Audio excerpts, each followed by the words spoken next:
باللہ من الشیطان الرجیم بسم اللہ الرحمن الرحیم والانعام خلقها لکم فیہا دفء ومنافع ومنها تأکلون۔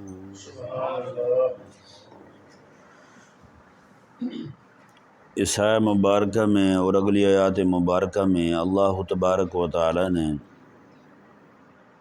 ان انذروا انہ لا الہ الا انا فاتقون پر مزید دلیلیں قائم فرمائیں۔ اللہ تعالی نے فرمایا کہ والانعام خلقہا، اور وہی ہے اللہ تبارک و تعالی جس نے جانوروں کو پیدا کیا۔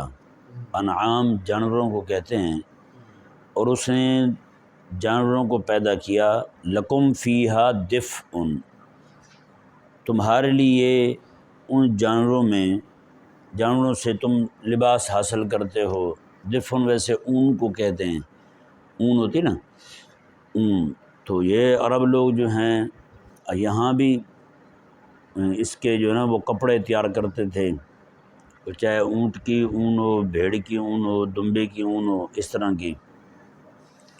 تو فرمایا کہ منافع اور تمہارے لیے نفع ہیں اس میں بہت سارے، ومنہا تاکلون، اور اسے تم بطور غذا کے بھی استعمال کرتے ہو۔ جانوروں کو ظاہری بات ہے، آپ کو پتہ ہے کہ یہ آج بھی بہت سارے علاقے ہیں جن گزر بسر ہی صرف گوشت پر ہے، جی اس کے علاوہ کوئی شے نہیں کھاتے۔ آج بھی بہت سارے علاقے ایسے ہیں جہاں پر سواری کے لیے صرف جانور ہی استعمال ہوتا ہے۔ اس وقت تو پوری دنیا میں یہی جانور ہی سواری کے لیے استعمال ہوتے تھے، لیکن آج بھی ایسے علاقے ہیں جہاں پر یہ گاڑیاں وغیرہ نہیں ہیں، تو وہاں پر یہی چیزیں ہی جاتی ہیں اور یہی لوگوں کو لاتی بھی ہیں اور جاتی بھی ہیں۔ اللہ تعالیٰ نے منافع کا لفظ فرما کر کے مطلقاً باقی جو منافع ہیں ان کی طرف اشارہ فرما دیا، یعنی فرمایا کہ یہ جانور جو ہیں یہ تمہارے لیے پیدا کیے ہیں۔ جی اب بتائیں نا، جانور تو ہوں لیکن لوگوں کے ہاتھ نہ آئیں کھانے کے لیے، جانور تو ہوں لوگوں کا بوجھ اٹھانے کے کام نہ آئیں، جانور تو ہوں لیکن لوگوں کو فائدہ نہ دیں، تو بتائیں یہ انسان پھر کیا کریں گے؟ تو یہ انسان پھر سوچے، جس خالق اور مالک نے مجھے پیدا کیا ہے، جی میں اس کا حکم نہیں مان رہا، تو پھر میں کس کام کا ہوں؟ انسان غور کرے تو پھر ہے نا۔ اللہ اکبر۔ وَلَكُمْ فِيهَا جَمَالٌ حِينَ تُرِيحُونَ وَحِينَ تَسْرَحُونَ۔ اللہ تبارک و تعالی نے ارشاد فرمایا، اور تمہارے لیے ان میں یعنی جانوروں میں جمال خوبصورتی ہے، حین تریحون جس وقت تم ان کو چرا کے شام کے وقت واپس لاتے ہو، وحین تسرحون اور اس وقت جب تم ان کو گھر سے چراگاہ کی طرف لے کے جاتے ہو۔ اس آیہ مبارکہ میں اللہ تبارک و تعالی نے انسانوں کی نفسیات کی بات کی ہے۔ انسان جو ہے نا وہ ان چیزوں سے بھی اپنی جو ہے نا وہ نفس کی تسکین چاہتا ہے۔ جیسے مثال کے طور پر کوئی بندہ بڑی گاڑی لے لے تو اس کا دل چاہتا ہے کہ لوگ دیکھیں، ہوتا نہیں ہوتا؟ نئے کپڑے پہن لے تو اس کا دل چاہتا ہے کہ لوگ دیکھیں۔ تو جیسے کہ بادشاہ تھا تو اس نے کوئی نئی دھوتی لے لی 50 روپے کی، اس وقت یہ 50 روپے بھی بہت بڑی قیمت ہوتی تھی۔ اس نے 50 روپے کی نئی تہہ بند لے لی دھوتی، تو وہ پہن کے جب آیا اپنے دربار میں تو وزیر کو کہنے لگا، یار آج بتا تو صحیح میں کتنا قیمتی لگ رہا ہوں؟ اس نے کہا حضور 50 روپے کے تو ہوں گے آپ کم از کم۔ اس نے کہا نامراد 50 روپے کی تو میں نے دھوتی پہنی ہوئی ہے۔ اس نے کہا حضور میں نے بھی اسی کا ریٹ بتایا ہے، آپ تو کسی کھاتے کے نہیں ہیں۔ اس نے کہا جی وہ میں کسی کھاتے کا کیوں نہیں؟ اس نے کہا جی یہ رعایا آپ کی بات مانے تو آپ کے کھاتے کی ہے نا، اگر یہ رعایا آپ کی بات نہ مانے تو آپ کے کھاتے کی نہیں ہے۔ اس نے کہا تو پھر مجھے سمجھ نہیں آئی تیری بات۔ اس نے کہا اسی طرح آپ بھی اپنے رب کی بات نہیں مانتے تو آپ کس کھاتے کے ہوئے؟ آپ کا تو ریٹ بالکل نہیں ہے، صفر ہیں آپ، بالکل زیرو ہیں۔ جی ہمیشہ چیز وہی نفع مند ہوتی ہے جو اپنے مالک کی وفادار ہو۔ غلام بھی وہی وفادار ہے، غلام بھی وہی فائدہ مند ہے جو مالک کا وفادار ہے۔ جو مالک کو کام ہی نہ دے، مالک کے کام پہ پورا ہی نہ اترے، مالک کا حکم ہی نہ مانے، وہ کون سا غلام ہے؟ جو لونڈی اپنی مالکن کی بات ہی نہ مانے، وہ کون سی لونڈی ہے؟ اللہ اکبر کبیرہ۔ تو لوگ جو ہے نا وہ زینت، یہ اس کو بھی زینت کے طور پر لیتے ہیں، لیکن اللہ اکبر گھوڑے جو ہیں اللہ تعالیٰ، اونٹ ہو گئے، گھوڑے ہو گئے، اس طرح کے جانور اس وقت بھی خاص طور پر یہ جلال اور جمال دونوں کی علامت سمجھے جاتے تھے۔ اب جس کے پاس گھوڑے ہوتے تھے تو لوگ جو ہے نا وہ ڈرتے تھے اس سے، کہتے جس کے پاس اتنے گھوڑے ہیں تو ظاہری بات ہے اس کے پاس پولیس مجاہد بھی اتنے ہوں گے، لڑاکے لوگ بھی اتنے ہوں گے۔ اب دیکھیں نا مثال کو، آج گھوڑا، یہ پولیس کی گاڑی کو دیکھ لیں آپ، جہاں 2 گاڑیاں کھڑی ہوں یا ایک گاڑی ہی آ جائے محلے میں، بتائیں سب کے کان کھڑے ہو جائیں گے، ہر ایک کو اپنے اعمال یاد آنے شروع ہو جائیں گے، میں نے جو کیے ہوئے پیچھے ہیں۔ بچے تک بھاگ جاتے ہیں جنہوں نے پچھلے دور میں کوئی گڑیاں اڑائی ہوں، پتنگ بازی کی ہو، وہ بھی ادھر ادھر بھاگ رہے ہوتے، یار یہ آ گئے۔ اب بتائیں جس بندے کے گھر میں، اس کی حویلی میں 200-400 گھوڑا کھڑا ہو تو اس کا روب ہوگا نہیں ہوگا؟ یہ آج کے دور کی بات نہیں کر رہا ہوں، آج کے دور میں تو صرف جمال ہی ہے، جلال نہیں ہے گھوڑوں کا۔ گھوڑے تو تبھی جلال کی علامت تھے جب یہ میدان جہاد میں اترا کرتے تھے، آج تو صرف ڈانس کے لیے رہ گئے ہیں یا پھر دکھاوے کے لیے رہ گئے ہیں۔ کل بھی ایک جگہ ہم گئے تو وہاں ایک بندہ جو ہے نا وہ گھوڑے کی ٹانگ کی مالش کیے جا رہا تھا، اتنی دیر، پتہ نہیں کتنی دیر، ہمارے ایک دوست ہیں وہ دیکھ رہے تھے، میں تو نہیں دیکھ رہا تھا، وہ ٹانگ کی مالش کیے جا رہا تھا۔ مجھے کہتا جی بڑا بندہ خدمت گزار ہے، میں نے کہا یہی بندہ اگر جتنی دیر اپنی گھوڑے کی ٹانگ کو مالش کر رہا ہے نا، اس سے آدھا ٹائم اپنے باپ کی ٹانگ کی مالش کرتا تو آج یہ اپنے وقت کا بزرگ ہوتا۔ گھوڑے کی مالش کر رہا ہے وہ، ابے کو پوچھتا تک نہیں، ابے کو پانی پلانے جوگا نا وہ بندہ، اور گھوڑے کی مالشیں کرتا رہا اور اتنی دیر۔ گھوڑا جو ہے نا موجودہ دور میں ہاں جمال کی علامت ہو سکتا ہے، کیونکہ اللہ تعالیٰ نے فرمایا وہ تو رہنا ہے، لیکن جلال کی علامت جو تھا وہ آج نظر نہیں آ رہا۔ میرے آقا علیہ السلام کو پتہ ہے گھوڑے پسند تھے، میرے آقا علیہ السلام کو گھوڑے پسند تھے، اور گھوڑوں کا ہنہنانا بڑا پسند تھا، اور گھوڑوں کا ہنہنانا تو میرے رب سونے کو بھی بڑا پسند ہے۔ اللہ تعالیٰ نے آقا علیہ السلام کے گھوڑے جو ہے نا جب وہ ہنہناتے تھے میدان جہاد میں جا کے، اللہ تعالیٰ کو وہ منظر اتنا پسند آتا تھا کہ اللہ تبارک و تعالیٰ نے گھوڑوں کے ہنہنانے کی بھی قسم اٹھائی ہے۔ بتائیں، والعادیات ضبحا فالمغیرات صبحا فاثرن بہ نقعا فوسطن بہ جمعا، یہ آیات کریمہ پڑھ کے دیکھیں، ان کی تفسیر دیکھیں۔ اللہ تبارک و تعالیٰ کو محبوب علیہ السلام کے گھوڑوں کے جو پاؤں کو لگنے والی مٹی تھی یار، اڑتی تھی مٹی، وہ بڑی پسند تھی۔ گھوڑے تو ہیں ہی جلال کی علامت ہیں، روب کی علامت ہیں۔ باقاعدہ مفسرین اہل سیر نے اس بات پر بڑی لمبی چوڑی بحث کی ہے کہ گھوڑی جو ہے نا وہ جہاد کے لیے صحیح ہے یا گھوڑا صحیح ہے، آواز کون نکالتا ہے؟ وہ کہتے ہیں جو آواز نکالے، کیونکہ حضور کو یہ پسند تھا، رب تعالیٰ کو یہ پسند ہے، تو وہی جانور ہی پھر جہاد کے لیے جو ہے نا وہ تیار کیا جائے، گھوڑی ہو یا گھوڑا ہو، جس کے ہنہنانا اس کی آواز سے الگ روب پڑتا ہے دشمن پر۔ نہیں سمجھ آ رہا؟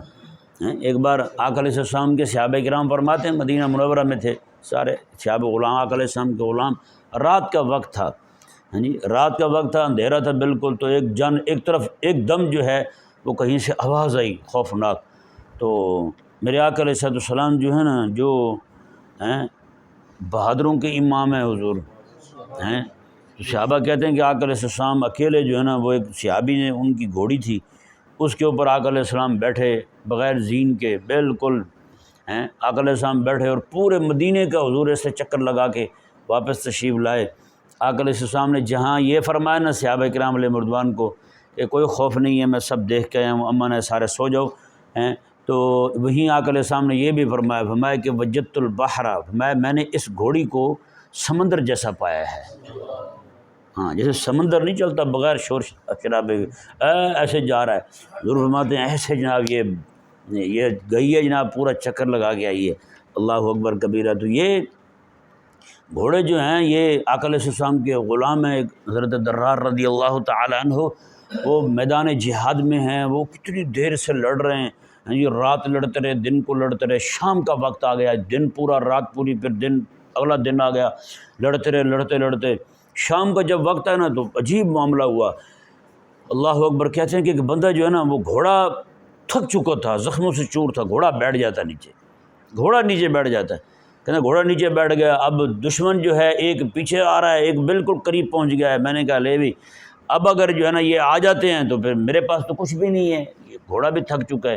کہتے ہیں ایک دم سے میں نے گھوڑے کے کان میں نے کہا کہ اگر میں یہاں شہید ہو جاتا ہوں، دشمن مجھ تک پہنچ جاتے ہیں، تو تیری شکایت میں رسول اللہ تک ضرور پہنچاؤں گا، جو بھی ہوا جیسے بھی ہوا۔ کہتے ہیں بس یہ سننا تھا۔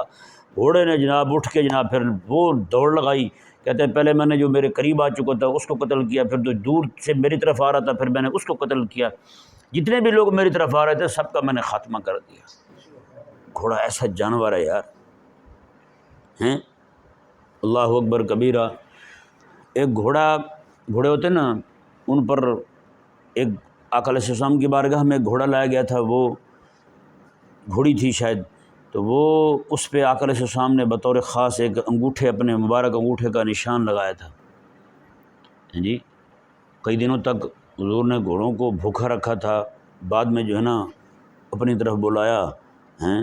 تو بھوکا جانور جو ہوتا ہے جتنا مرضی بھوکا ہو، وہ پھر جب مالک کو دیکھ لیتا ہے وہ گھاس کی طرف نہیں جاتا، وہ اپنے مالک کی طرف ہی جاتا ہے جی۔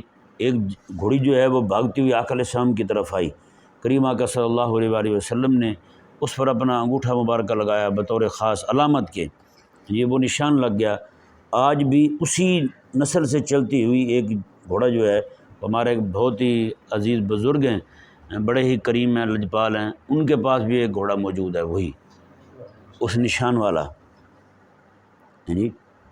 تو یہ گھوڑا جو ہے، گھوڑا گھوڑی جو بھی ہیں، یہ پوری نسل جو ہے یہ ہمیشہ سے اس بات کی علامت جانا جاتا ہے، جلال کی بھی اور جمال کی بھی۔ حضرت باعث بستامی رحمہ اللہ جو ہے نا، ان کی حویلی تھی بہت بڑی، اس میں سینکڑوں کی تعداد میں گھوڑے بندھے ہوئے تھے، اور گھوڑے بھی ایسے کہ ان کے جو قلعے ٹھکے ہوئے تھے نا، قلعے جانتے ہیں نا، وہ قلعہ ٹھوک کے جس کے ساتھ باندھتے ہیں، وہ قلعے جو ٹھکے ہوئے تھے وہ سارے چاندی کے تھے، کھونٹی کہہ لیں اس کو ہیں، وہ کھونٹیاں جو تھیں وہ ساری چاندی کی، اور گھوڑے جو ہیں ان کے منہ میں جو لگام سے ڈالتے ہیں وہ سونے کی۔ ایک بندہ آیا، اس نے دیکھ کے کہا، اس نے کہا ولی مالدارت، ولی جو ہے وہ مال رکھتا ہے؟ اللہ اکبر کبیرہ۔ حضرت باعث بستامی رحمہ اللہ نے سنا، فرمایا کہ ولی مال دارت ولیکن یار را دارت، ولی مال تو رکھتا ہے لیکن یہ رکھتا اپنے یار کے لیے ہے۔ بس اتنے ہی سنا تو حضرت باعث بستامی رحمہ اللہ نے خادموں کو فرمایا یار کب تک کھڑا رکھو گے، بانٹ دو۔ اسی وقت انہوں نے حویلی کا دروازہ کھولا اور لوگوں کو کہا کہ یار جتنے چاہیے تم لے جاؤ۔ ایک دم ساری حویلی خالی ہو گئی، بتائیں۔ تو یہ گھوڑے جو ہے نا، ایک بندہ بڑے دور دراز کا سفر کر کے ملنے کے لیے آیا حضرت سیدنا شیخ الامام عبد القادر الجیلانی رضی اللہ تعالیٰ عنہ سے، دور دراز کا سفر، اس نے کہا بڑے بزرگ ہیں۔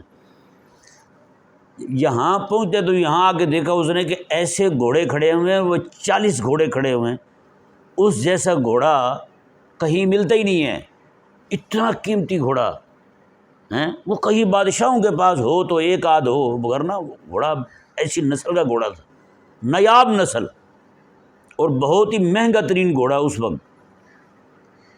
وہ جب آیا تو دیکھ کے بدظن ہو گیا، گھوڑوں کو دیکھا تو بدظن ہو گیا، بدظن ہوا تو اس نے کہا کہ میں تو اس کو ولی سمجھ کے آتا ہے، اس کے تو شوقیہ لگ گئے ہیں۔ اسے پتہ چلا نا یہ حضرت شیخ کے ہیں، تو اس نے کہا ان کو تو شوقیہ لگ گئے ہیں، ان کے پاس تو پھر کیا ملنا ہے، ان کو تو ملنا ہی نہیں چاہیے۔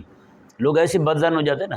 آج کل تو ویسے خیر سے لوگ جو ہے نا اس پیر کی بیعت کرتے ہیں جس کی گاڑی کے ٹائر بڑے ہوں۔ ایک سچی ایک بندہ مجھے ملا، مجھے کہنے لگا میں نے کہا کن کے بیعت ہو؟ کہتے فلاں کے بیعت ہوں۔ میں نے کہا ان بزرگوں کی کوئی علمی دینی خدمت کوئی بتاؤ تو صحیح۔ کہتا ہے ان کی گاڑی کے ٹائر بہت بڑے ہیں، میں نے نہیں دیکھے ایسے ٹائر۔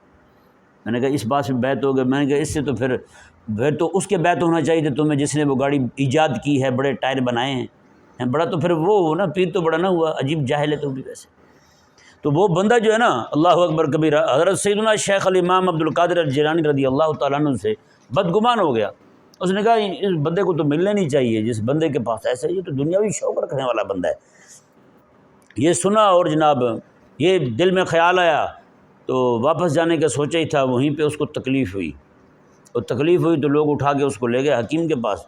تو حکیم نے کہا کہ یہ بندہ بچے گا نہیں، انہوں نے کہا بھی علاج تو کرو، آپ کو کوئی دوائی تو دو۔ کوئی بھی بندہ ایسا نہیں کہتا، کوئی بندہ مریض آئے تو اس کو کہہ دے بھی چل ٹھیک ہے بھائی تیرا علاج نہیں ہو سکتا، چل بھاگ جا تو۔ جہاں بھی جائیں دوا تو دیتے ہیں نا، کچھ نہ کچھ دیتے ہیں، یار یہ دوا لے جائیں اور گھر جائیں اور دعا کریں اللہ تعالیٰ سے، اللہ تعالیٰ خیر کر دے۔ اس نے کہا اس کا علاج ہی نہیں ہو سکتا۔ اس نے کہا جی آپ بتائیں تو صحیح، کچھ تو بتائیں ہوا کیا ہے اور کیا ہے۔ اس نے کہا اس کو وہ مرض لگا ہے اس کو کہ یہ بالکل ٹھیک نہیں ہو سکتا، ہاں ایک شے سے ٹھیک ہو سکتا ہے لیکن وہ شے تمہیں میسر نہیں ہوگی۔ اس نے کہا وہ کیا چیز ہے؟ اس نے کہا وہ فلاں نسل کا گھوڑا، اور وہ ایک بھی نہیں چاہیے، روز کا ایک گھوڑا ذبح کرنا پڑے گا، اور اس کے جسم کا فلاں حصہ جو ہے وہ اس کو روزانہ پکا کے کھلانا پڑے گا، تب امید ہے یہ ٹھیک ہو سکے۔ اور وہ گھوڑا ایک بھی نہیں، 40 گھوڑے چاہیے۔ ایک بندہ بیٹھا ہوا تھا، اس نے کہا یہ گھوڑے تو حضرت شیخ کے پاس بھی موجود ہیں، استبل میں کھڑے ہوئے ہیں، میں نے خود دیکھے ہیں۔ اس نے کہا اور یہ مجھے پکی امید ہے اگر مانگے جائیں تو وہ ایک نہیں سارے دے سکتے ہیں۔ وہ بندہ بھاگتا ہوا گیا حضرت کے پاس، اس نے کہا جی ایسا ایسا معاملہ، ایک بندہ مرتا ہے تو آپ مہربانی فرمائیں۔ حضرت سیدنا شیخ الامام عبد القادر جیلانی رضی اللہ تعالیٰ عنہ نے فرمایا کہ لے جاؤ، ہاں جی اکٹھے لے جانا، اکٹھے لے جاؤ، ورنہ یہیں کھڑے ہیں، روز کا ایک جو چاہیے وہ لے جایا کرو۔ ہاں جی وہ سارے روز کا ایک لے جاتے رہے۔ 40 دنوں بعد بندہ جب ٹھیک ہو گیا، تکڑا ہو گیا، تو کہنے لگا چلو میں شکریہ تو ادا کروں نا، شیخ کو ولی نہیں مانتا، محسن تو مانوں نا۔ حضرت شیخ رضی اللہ تعالیٰ عنہ کے پاس آیا شکریہ ادا کرنے کے لیے، کہنے لگا حضور بہت شکریہ آپ کا، آپ نے اتنا بڑا احسان فرمایا مجھ پر۔ آپ نے میں اللہ کے بندے، اب وہ ولی تو وہ ہوتا ہے نا جو دل پہ نگاہ رکھتا ہے۔ حضرت سیدنا شیخ الامام عبد القادر جیلانی رضی اللہ عنہ فرمان لگے، وہ اللہ کے بندے تو مجھ سے بدگمان ہو کے جا رہا تھا، یہ تو اس کے شوقیہ لگے ہیں، یہ کیسے شوق رکھتا ہے، اتنا اللہ کا ولی ہے تو ایسے شوق ہیں اس کے۔ آپ نے فرمایا کہ جب تو گھر سے چلا تھا نا تو میرے دل میں اللہ تبارک و تعالیٰ نے یہ بات ڈالی تھی کہ بندہ آ رہا ہے، ایسا ایسا اس کو مرض لگے گا جس کا علاج صرف اسی چیز سے ہوگا، تو میں نے تو سارے گھوڑے جمع ہی تیرے لیے کیے تھے، میں نے تو اپنے خادموں کو دوڑا دیا تھا، میں نے کہا جاؤ جہاں جہاں سے تمہیں ملتے ہیں وہ گھوڑے لاؤ اس نسل کے۔ فرمایا کہ میں نے تو سارے جمع ہی تیرے لیے کیے تھے، پوچھ لو بغداد کے لوگوں سے کتنا عرصہ پہلے یہ میں نے گھوڑے منگوائے، میں نے تو منگوائے ابھی ہیں جی، جیسے کیسے تلاش تیرے لیے کی ہیں، میرے بندے کہاں کہاں بھاگتے رہے ہیں اور تم جو بدگمان ہو گئے تھے۔ اللہ ہم نے مانگے اکٹھے تیرے لیے کیے تھے۔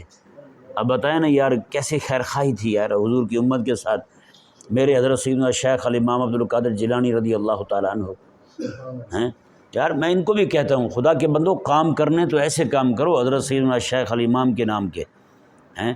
آپ جو ہے نا صرف اس طرح کے کام چھوٹے موٹے کر کے تو اپنے آپ کے ساتھ دھوکہ کر رہے ہو، سچی بات ہے، اپنے آپ کے ساتھ دھوکہ کر رہے ہو۔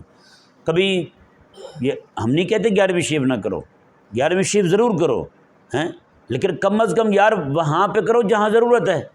ایک عالم تھے وہ بتانے لگے کہ ایک مسجد پیر صاحب ہے، وہ جاہل پیر ہے، اس کے پاس ملین میں ڈالر پڑے ہوئے ہیں، ملین میں پاؤنڈ پڑے ہوئے ہیں 11ویں شریف کے نام کے۔ وہ مدرسہ نہیں بناتا، مدرسوں کو پیسہ نہیں دیتا، 11ویں ہی کریں گے۔ بتائیں حضرت سیدنا شیخ الامام عبد القادر جیلانی رضی اللہ تعالیٰ عنہ کے ساتھ یہ وفا ہے؟ کون سی وفا ہے یار؟ انہی کے نام کے پیسے اکٹھے کر کے تم ان کے نانا جان صلی اللہ علیہ وآلہ وسلم کے دین پر جو ہے نا وہ دین کے لیے بیٹھے ہوئے بچوں کو بھی پیسہ نہیں دے سکتے، وہ والا تم 11ویں شریف کا، تو کون سی 11ویں مانی ہے تم نے بھائی؟ غوث پاک رضی اللہ تعالیٰ عنہ کو راضی کرنے کا، ان کی روح پرفتوح جو ہے اس کو اپنی طرف متوجہ کرنے کا، ان سے فیضیاب ہونے کا طریقہ جو ہے نا وہ یہ نہیں ہے کہ تم جناب جیسے آج کل ایک نئی وبا اٹھ پڑی ہے کہ جلوس نکال رہے ہیں غوث پاک رضی اللہ تعالیٰ عنہ کے نام۔ وہ کل ہم نے ایک ویڈیو لگا دی جلوس غوثیہ کے حوالے سے، ایک مفتی صاحب ہیں وہ اکھڑ نہیں پڑے، کہا جی آپ کی بیوی جب شاپنگ کرنے جاتی ہے، میں نے کہا آپ کو بھی دونوں ہاتھوں سے سلام ہے بھائی صاحب، کس نے بتایا کہ ہمارے گھر کے لوگ جو ہے نا وہ شاپنگ کرنے جاتے ہیں باہر؟ کہتے ہیں بے پردہ جب جاتی ہیں وہ شادی بیاہوں پہ فلان کرتے تھے۔ میں نے کہا کب گئے ہیں بھائی؟ ایسے الزام دھرنا اور نام ٹائٹل جو ہے نا وہ مفتی کا لگا، وہ عقل موتی نہیں ہے۔ بتائیں گھر کی تو ساری چیزیں میں خود ہی لاتا ہوں، یہاں میں تو بچوں کے لیے چیزیں لانی ہوں وہ بھی خود ہی جاتا ہوں بازار میں، تو یہ پتہ نہیں اس نے کہاں سے دیکھ لیا کہ جناب تمہارے گھر کی خواتین جو ہیں وہ باہر جاتی ہیں، جناب بازاروں میں شاپنگ کرنے کے لیے جاتی ہیں۔ عجیب احمق ہے۔ کہتے جی اللہ کے ولی کے نام کے نعرے لگا دیے، تمہارے پیٹ میں مروڑ اٹھ رہے ہیں۔ میں نے کہا ہمارے پیٹ میں مروڑ نہیں اٹھ رہے، ہم تو تمہیں کرنے والے کام کی طرف لگا رہے ہیں۔ ہاں جی، تم جلوس نکالو گے، باہر جا کے نعرے لگاؤ گے، حضرت غوث پاک رضی اللہ تعالیٰ عنہ کو تمہارے جلوس نکالنے کا کیا فائدہ ہے بھائی؟ کرنا ہے کام تو حضرت سیدنا شیخ الامام عبد القادر جیلانی رضی اللہ تعالیٰ عنہ کے نام کی ہر سال 11ویں شریف میں ایک کتاب نکلنی چاہیے ان کی سیرت پر، ان کے کردار پر۔ سچی بات ہے، جب میں بغداد شریف گیا تھا وہاں سے میں ارادہ لے کے آیا تھا، میں حضرت سیدنا شیخ الامام عبد القادر جیلانی رضی اللہ تعالیٰ عنہ پہ ایسی کتاب لکھوں گا جو آج تک نہیں لکھی گئی۔ اور آپ حیران ہوں گے، میں کتنی بار یہاں مکتبوں پہ گیا، کتنے علماء کی لائبریریوں میں گیا کتابیں ڈھونڈنے کے لیے، کتابیں ہیں ہی نہیں۔ جو بھی کتاب اٹھائیں کرامت سے شروع ہو رہی ہے 11ویں پہ ختم، کرامت سے شروع ہو رہی ہے 11ویں پہ ختم۔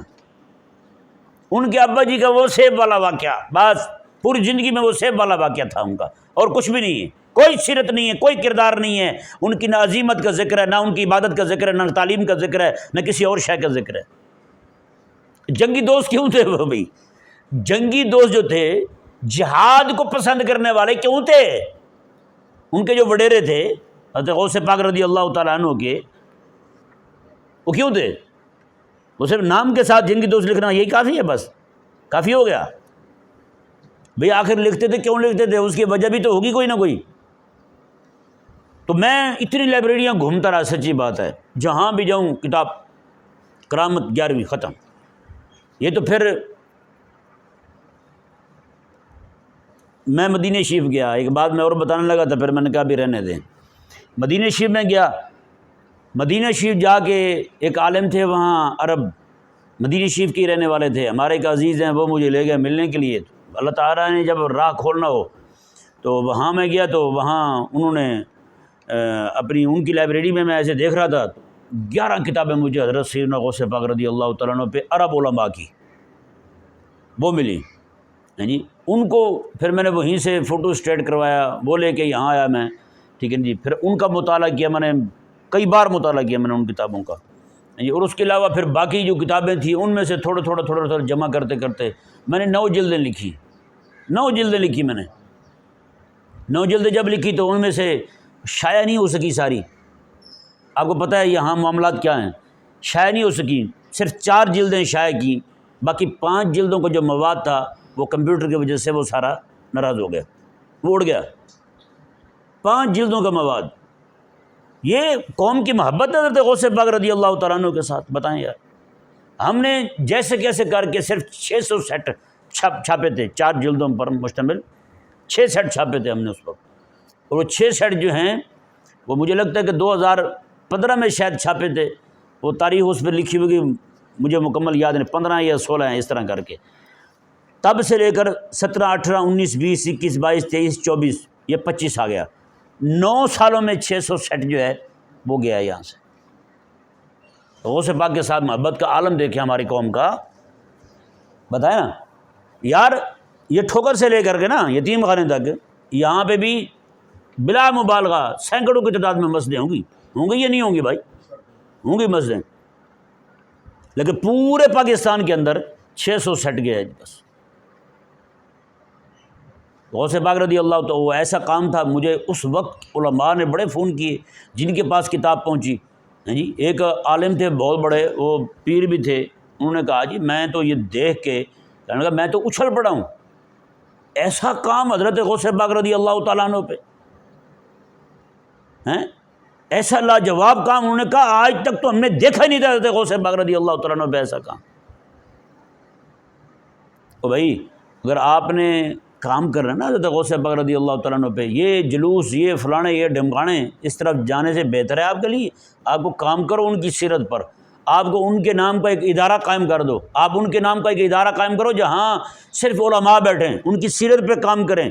آج جو ہے نا وہ ضرورت، سچی بات ہے، غوث پاک رضی اللہ تعالیٰ عنہ اس وقت آ جائیں نا باہر، آپ تشریف لے آئیں، اور غزہ کے حالات یہی ہوں جو آج ہیں، اور ان کے حالات بھی یہی ہوں جن کاموں میں یہ پڑے ہوئے ہیں، قسم خدا کی سب سے زیادہ ناراض انہی لوگوں سے، میں سچی کہہ رہا ہوں، سب سے زیادہ ناراض انہی لوگوں سے ہوں گے۔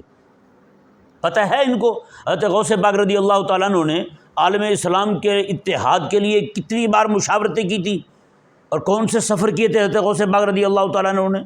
نہیں پتا. پلے یار میں والے دانا تے ڈوبی ہوئی، تو ڈوبی ہوئی تر جائے گی. حضور کا دین وہ ڈوبتا ہے ڈوبتا جائے، حضور کی شریعت ڈوبتی ہے ڈوبتی جائے، امت ڈوبتی ہے ڈوبتی جائے. غوث پاک رضی اللہ تعالیٰ عنہ کا لقب تو بھائی صاحب محی الدین ہے، دین کو زندہ کرنے والے ہیں. تم نے دین کو زندہ کرنے کے لیے کون سا کام کیا بتاؤ؟ دین کی اہانت تیرے سامنے، دین کی تذلیل تیرے سامنے، خدا رسول کی گستاخیاں تیرے سامنے، سارا کچھ ہو رہا ہے، اور تو جناب تیرا زور ہی سارا انہی کاموں پہ ہے. جلوس نکال رہے ہیں، جھنڈے اٹھا لیں، نعرے لگا لیں، بس یہی. بھئی ہمیں نعروں سے تکلیف نہیں ہے، ہمیں کسی بھی شے سے چڑ نہیں ہے. کم از کم یہ تو ذرا فرق رکھو نا. اہل سنت کا شعار جو تھا یہ جلوس نکالنا، وہ محض رسول اللہ علیہ السلام کے میلاد شریف پر ہی تھا. آج تو ہم نے تو بچپن سے یہی دیکھا ہے. آج آپ جو ہے وہ نئے نئے جناب اور جلوس نکالنے شروع کر دو تو قوم تو پھر انہی جوگی رہ جائے گی. بھئی ہم تو یہ کہہ رہے ہیں بڑے عرصے سے مہربانی کرو یار، یہ جلوس آپ کا جو ہے میلاد والا، یہ جلوس آپ کا بدر والا بھی بنے، یہ تبوک والا بھی بنے، یہ احد والا بھی بنے، یہ حنین والا بھی بنے. لیکن آپ نے وہ جلوس جو ہے وہ صرف ادھر ہی محدود رکھا ہے. ہر بندہ جناب اپنے پیر کا جلوس، اپنے پیر کا جلوس، پھر قوم ساری اسی بات پہ رہے گی. تم جلوس نکالتے رہو گے، وہ جناب تمہیں پیٹتے رہیں گے، تمہیں پتہ بھی نہیں ہوگا. پھر اللہ تبارک و تعالی سمجھنے کی توفیق عطا فرمائے. سچی بات ہے حالات ایسے ہو گئے جب ہم ان کے قوم کو پٹتا دیکھتے ہیں اور ان مولویوں کو شوق دیکھتے ہیں، ہماری سمجھ نہیں آتی. ہماری سمجھ جو ہے نا وہ بالکل ایسے جواب دے جاتی. اللہ تبارک و تعالی آسانی والا معاملہ فرمائے. تو بھائی گھوڑے جو ہے نا یہ جلال کی نشانی بھی ہیں اور جمال کی نشانی بھی ہیں. جلال بھی ہے اور جمال بھی ہے. دیکھیں یہاں پہ ایک آخری بات جو ہے نا وہ میں یہاں کھولتا ہوں. اللہ تعالیٰ نے ارشاد فرمایا کہ تریحون وحین تسرحون، میں کہ جب تم جانوروں کو چرا کر شام کو واپس لاتے ہو، وتسرحون اور وحین تسرحون، اور جب تم سویرے کے وقت لے جاتے ہو. یہ دیکھیں نا ذرا غور کریں، قرآن کریم میں جو ہے نا وہ محاورات کا بہت لحاظ فرماتا ہے. قرآن کریم ہم کیا کہتے ہیں؟ صبح شام کہتے ہیں یا شام صبح کہتے ہیں؟ صبح شام کہتے ہیں نا. ہم کیا کہتے ہیں؟ خیر سے جاؤ خیر سے آؤ، یہ کہتے ہیں یا خیر سے آؤ اور خیر سے جاؤ؟ پہلے کیا کہتے ہیں؟ ہاں جی، پہلے جانے کا ذکر ہوتا ہے نا، جائے گا تو آئے گا نا خیر سے. بھائی جانا خیر سے ہوگا تو آنا خیر سے ہوگا. قرآن کریم کیا فرما رہا ہے؟ قرآن کریم فرما رہا ہے جب وہ شام کو چر کے آتے ہیں اور صبح کو چرنے جاتے ہیں. قرآن نے یہ کیوں نہیں کہا صبح کے وقت چرنے جاتے ہیں تب بھی حسن دکھائی دے رہا ہوتا ہے، اور شام کو جب واپس آتے ہیں تب بھی حسن دکھائی دے رہا ہوتا ہے؟ قرآن نے یہ ترکیب جو ہے یہ آگے پیچھے کیوں کی ہے؟ سوچنے والی بات ہے یہ نہیں. حین تریحون، شام کو جب چر کے آتے ہیں، وحین تسرحون، اور جب سویرے چرنے جاتے ہیں. کیوں؟ وجہ یہ ہے، اللہ اکبر کبیرہ. آپ بھی سوچیں ذرا اس بات کو کہ اللہ تبارک و تعالیٰ نے کیسے رعایت رکھی ہے حسن کی. اس کی وجہ یہ ہے بھائی، شام کے وقت جب چر کے واپس آتے ہیں نا تو انہوں نے وہ چر کے کھا پی کے واپس آتے ہیں تو ان کی کوکھیں تک بھری ہوتی ہیں، وہ زیادہ سونے لگ رہے ہوتے ہیں. حسن زیادہ ہوتا ہے جب کھا پی کے آئے کہ نہیں؟ ہاں، جب کھا پی کے آئے نا پھر حسن زیادہ ہوتا ہے. تو شام کے صبح کے وقت جو ہے وہ چونکہ رات ساری گزاری ہوتی ہے انہوں نے بھوک سے، سونے تب بھی لگتے ہیں، لیکن شام کی بنسبت حسن جو ہے اب کم ہوتا ہے. اب حسن کم ہوتا ہے سویرے کے وقت. اس لیے اللہ تبارک و تعالیٰ نے چونکہ یہاں بات حسن کی ہو رہی تھی تو پھر جس وقت میں زیادہ حسن دکھائی دے رہا تھا اللہ تبارک و تعالیٰ نے اس کا ذکر بھی پہلے کر دیا ہے. اس کا ذکر بھی اللہ نے پہلے کر دیا. اللہ اکبر. اللہ تبارک و تعالیٰ سمجھنے کی توفیق.